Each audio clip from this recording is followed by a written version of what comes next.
You won't believe how much his tattoo cost. Full back yan? Ah, half lang. Ganda. Matagal na po yan? Ha? Matagal na? Tagal na to po. Kasi ako may tattoo na ako sa back. Eh, nagbabalak ako sa full sleeve sana. Magkano ang paggawa niyo yan? Ito lahat, 20 ito lahat. 20? Oh, mura. Ito sa probinsya na. Ah, okay. Kasi sa akin, 20 din. Pero hanggang ano lang. Full. Half lang. Ito yung sa akin. Bago pa lang.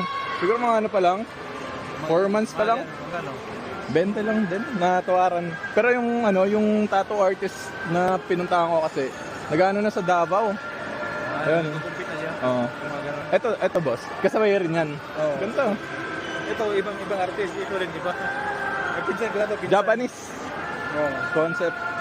Ito rin meron din ako. Kaso bago pa lang kay Wang Od. Oo, kay Wang Od. Ay, Wang Od din yan? Oo. Matagal na yan? Oo. Nung nakaraan, nakaraang 2024. Bago rin ito. Ganda boss. Sige, Thank you. sige.